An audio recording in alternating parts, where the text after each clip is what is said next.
Sonoma is about more than wine, a lot more, and I have to laugh at myself. Why am I here in front of this monument? We'll get to that. But first, we're visiting a few of my favorite places in Sonoma and taking a journey through time in one of California's most famous and interesting wine regions. So let's explore the area and a bit of the history to make your visit that much better.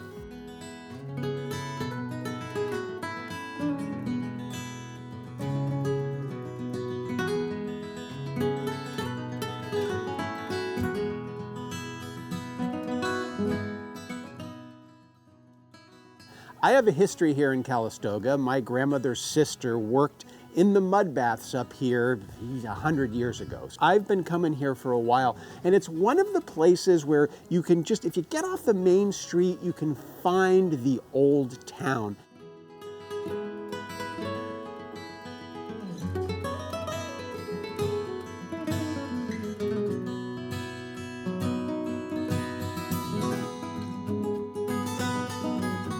So when you come to Calistoga, get off the main street. Just a few blocks away, you'll see some of the older neighborhoods with the older California architecture that has been spiffed up, but you will get a real sense of what Calistoga used to be like.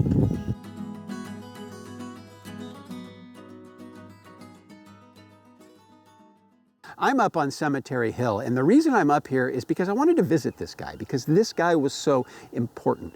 California has a long history, and lots of stuff happened here, but rather than go all the way back to the land bridge and how people got here and the natives and the Spaniards and the Spanish-Mexican War, I figured we would start with the Bear Flag Rebellion. There was a lot of American immigration to this area. People came to this area because it is so darn fertile and beautiful, and there was a lot of land.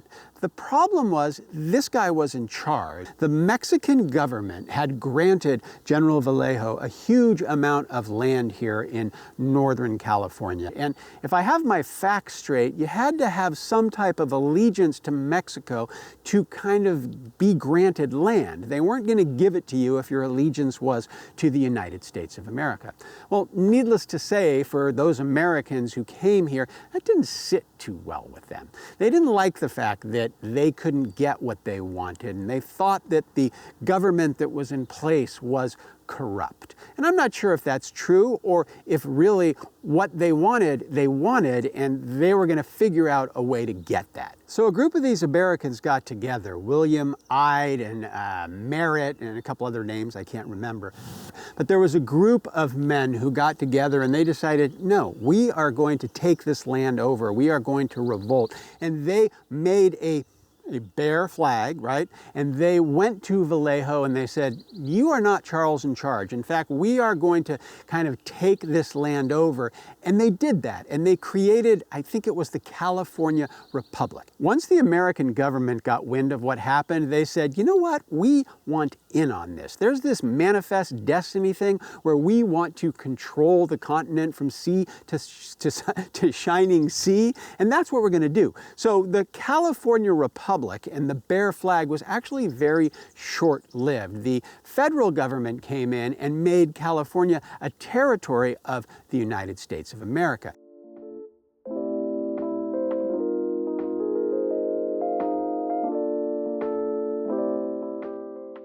Turned off my GPS and I took a left on this road. I don't even know the name of it, but I know that now all of a sudden I am alone. And being alone and being in a spot like this just reminds me what a beautiful area this is. At its heart, Sonoma and Napa, they're agricultural areas. There is just a tremendous amount of land producing grapes for the wine that we all enjoy.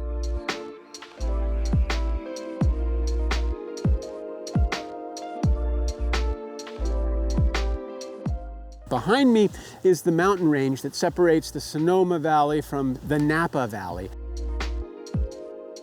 If you can, take a moment and explore.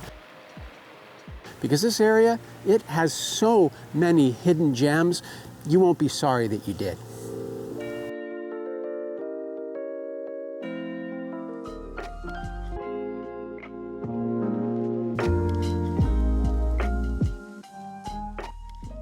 This is the Mountain Cemetery, and it's the oldest cemetery in the area, and there are some kind of OG Sonoma folks here. Of course, there's Vallejo, and over there is Henry Boyes of Boyes, B-O-Y-E-S, Boyes Hot Springs.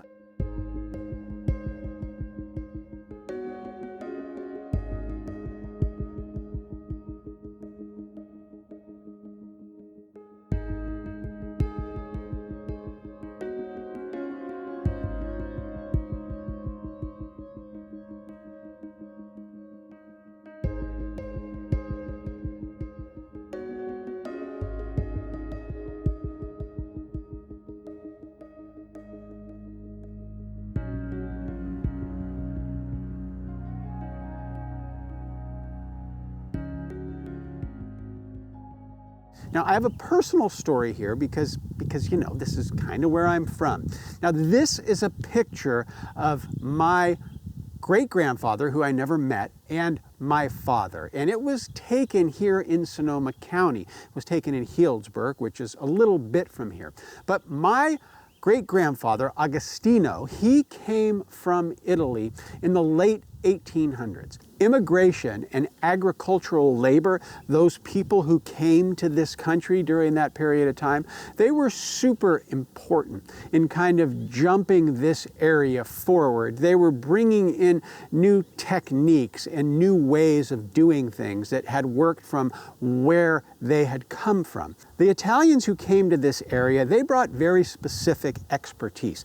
Hand making wine, putting it in barrels, putting it underground in cellars. All of these things were things that they did in the old country, and because the climate was so similar, they could do it here. And the Germans who came to the area, well, they brought very German things. They were really good at kind of cultivation and crossbreeding and developing strains of vines that did well here, and they managed the businesses very, very well. So together, the Germans and the Italians were able to make a mark here in this area on winemaking. And as part of kind of that 1900 immigration wave, there was so much labor that came to this area in an era before mechanization. It was really, really important that these immigrants came here and were available to work on these vineyards and to make wine. And it was all going gangbusters. I mean, it was going really, really well. This place was growing and they were making more and more wine until one day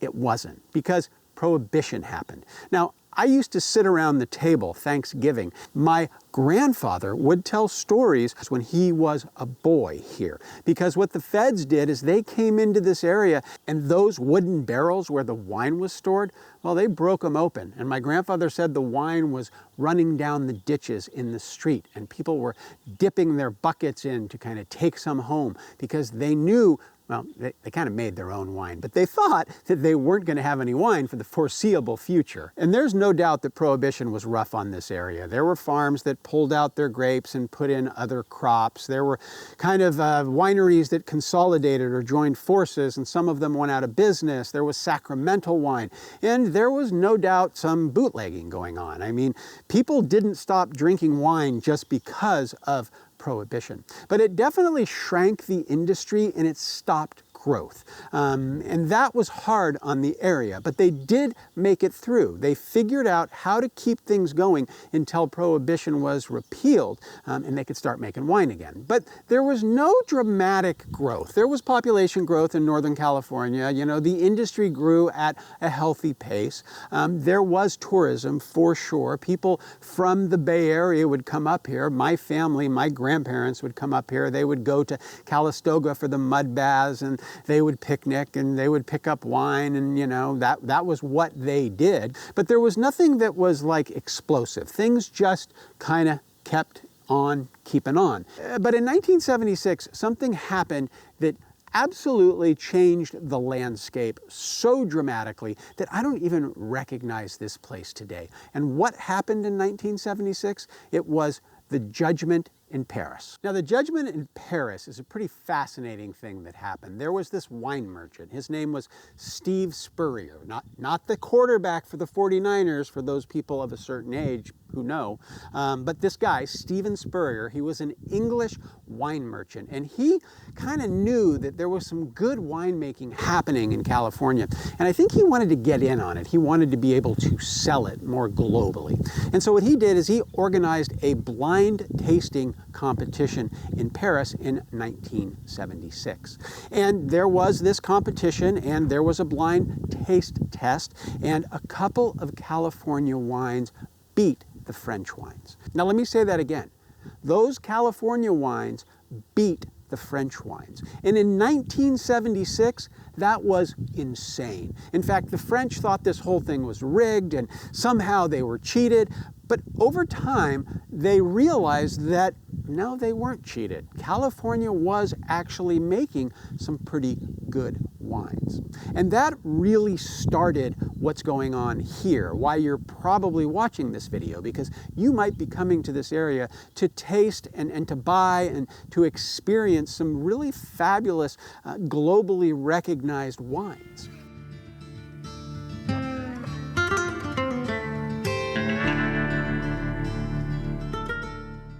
So of all the places, I suppose this is my favorite place, and this is Sonoma Square or Sonoma Plaza. And that's because I'm a history nerd. I mean, you can't throw a stone in any direction without finding something, hitting something that has to do with the beginnings of California. And when I come up here and I go out to the agricultural lands, or I do some wine tasting or some great food, whatever it is, I always come back to this place, and I always come back to those men and few women who so long ago decided that they wanted to take this place for themselves. This is where that whole California thing started.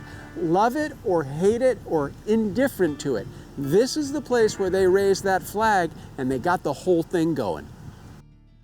The growth of this area over the last 30 to 40 years has been absolutely tremendous. My wife and I, we got married in 1993 and we honeymooned up here. And during that time, we were able to drive into any winery at any time, have a tasting or two, a slice of bread, and they would send us on our way. No charge, no muss.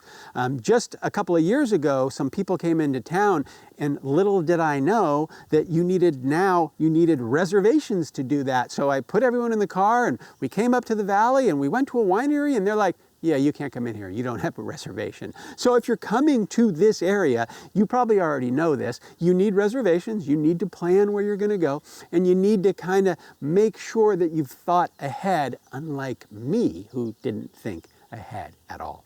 Now, if you have made it this far into this video, first of all, thank you. I'm glad that what I'm doing and sharing with you guys is landing. Small favor, if you could support me by maybe buying a shirt or a hat, or maybe joining channel membership, it would help me make more of these videos.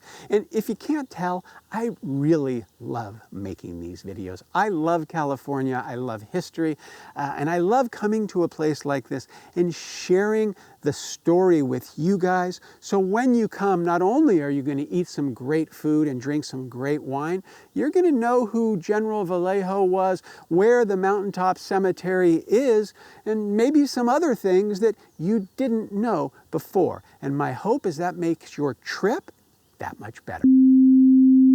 But if you don't come to some of these places, test 1, 2, agricultural labor. Let me check. You're missing out.